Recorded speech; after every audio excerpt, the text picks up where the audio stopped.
Kevin Love. Before his time as LeBron James' second option, he was a force to be reckoned with on the Minnesota Timberwolves. To put it into perspective, back on November 12th of 2010, against the New York Knicks, Love put up 31 points, 31 rebounds, and 5 assists in a single game. His greatest season of all time was during the 2013-2014 year, where he averaged 26 points and 13 rebounds with roughly 5 assists per game. Now, despite these numbers, he never really had a great roster around him, so the Timberwolves actually did hit the restart button, started to rebuild the team in a different direction, and they actually traded Kevin Love over to the Cleveland Cavaliers for Andrew Wiggins. So Love has always been pretty solid for the Cleveland Cavaliers, but it always had me wondering like how great he could have been if he would have stayed as the #1 option for the Timberwolves and they actually invested the right players around his skill set. For this video, guys, we are going back to 2014 before he was traded to build the perfect team around Kevin Love. Yo, what's going on, guys? KrispyFlakes here. So we are in the 2014 NBA season. Here is the age 25, 91 overall. Kevin Love was an absolute beast this season, man. And like, it's kind of like similar to when Kevin Love went to go play with LeBron James, as when like Chris Bosh went from the Raptors to play with LeBron James.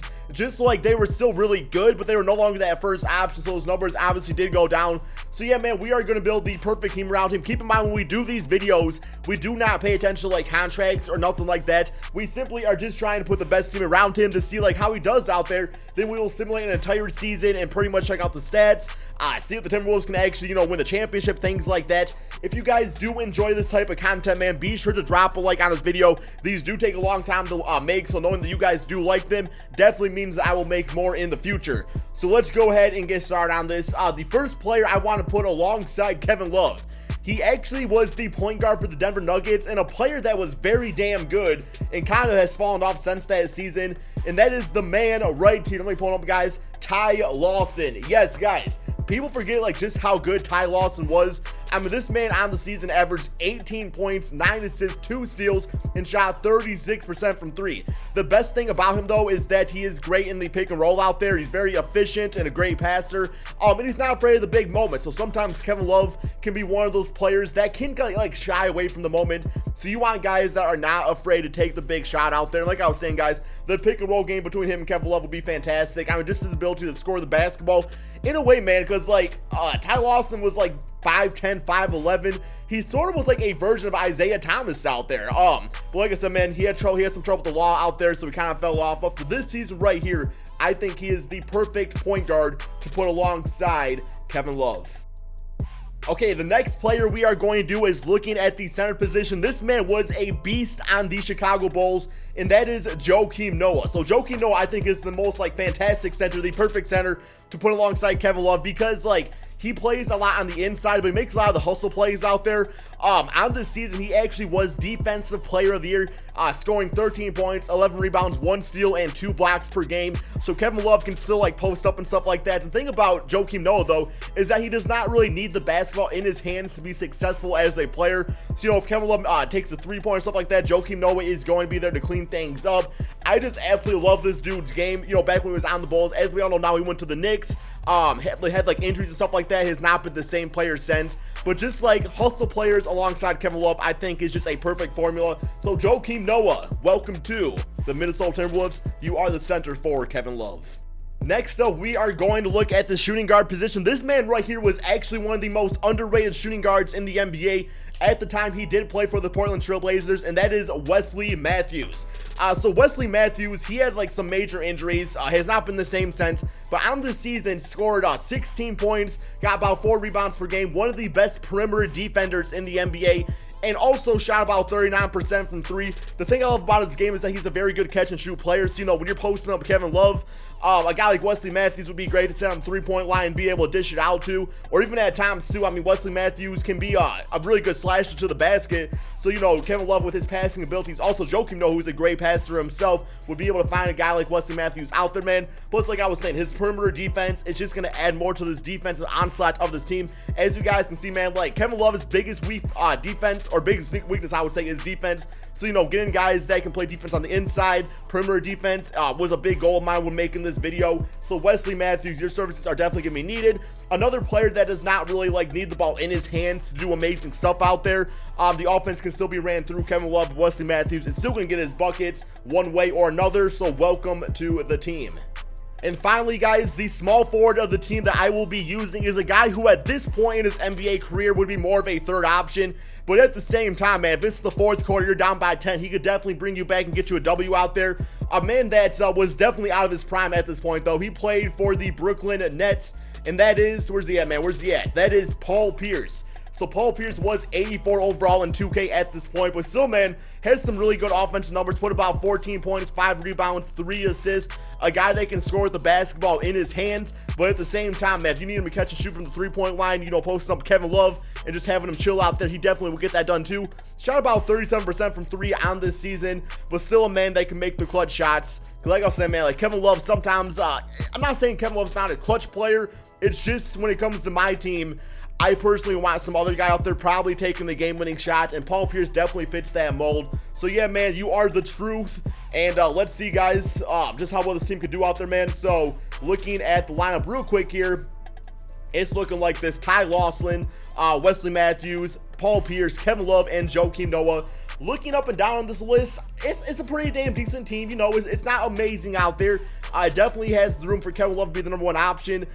Defensively, it's pretty solid. You know, Wesley Matthews is a nice complemented player to Ty Lawson in the backcourt. Paul Pierce can do his thing out there, although that 34 font on the Timberwolves uniforms, man, kind of an L right there. And then Joakim Noah and Kevin Love, I'm really excited to see what this team can do defensively.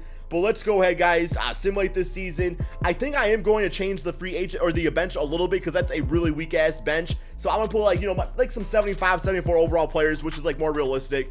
Let's go ahead, guys, and see just how good this team can really do. Okay, so a record of 58-23 in real life on the season. The Timberwolves went 40-42, which was good for 10th place in the Western Conference.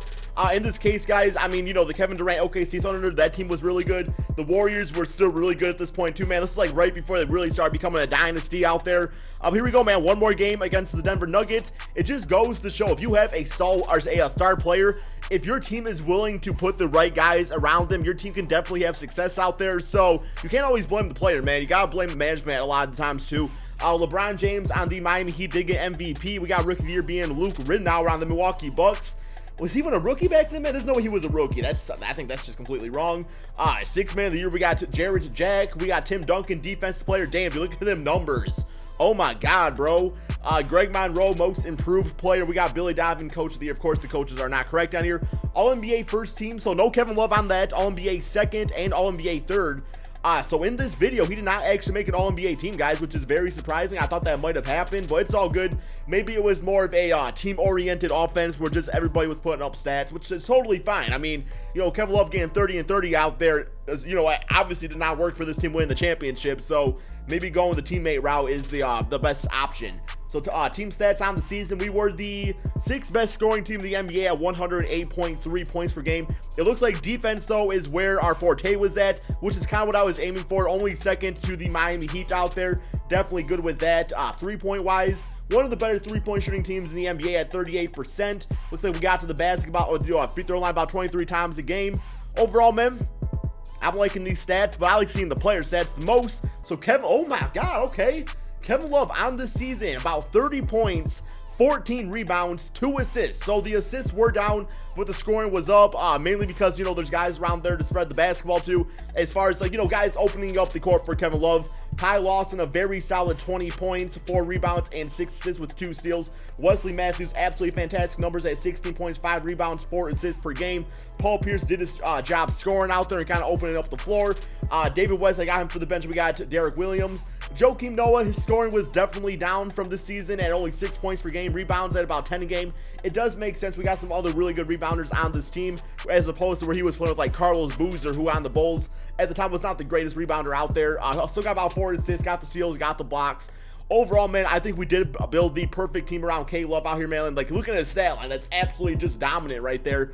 Here we go. We do have the Denver Nuggets in the first round of the playoffs. This team at the time, of course, you know, like Ty Lawson was the big player on this team. No pun intended with saying the big player. Simulate current round, though, and we might lose first round, guys. Oh my God, man, we almost lost in the first round. I was about to say Kevin Love had 24 points, 11 rebounds in a closeout game. Shot about 21 times. Ty Lawson, 20 points. Looks like the game went nearly into overtime. I'm thinking, man, we got 47 minutes for Ty Lawson. That's crazy. Wesley Matthews, 20. We got Joakim Noah with the 14, 20, and 7 game with also 4 blocks and 2 steals. All right. Yo, look at JaVale McGee balling out there. Next up, we do have the Houston Rockets. This team at the time looks like they have what? You got Jeremy Lin, Dwight Howard, James Harden. So let's simulate the season against, or the simulate this right here. And all right, looks like we lost in the second round of the playoffs. I mean, at the end of the day, man, it's like, do you really feel like Kevin Love as a player was somebody that was going to win you a championship? Probably not by himself.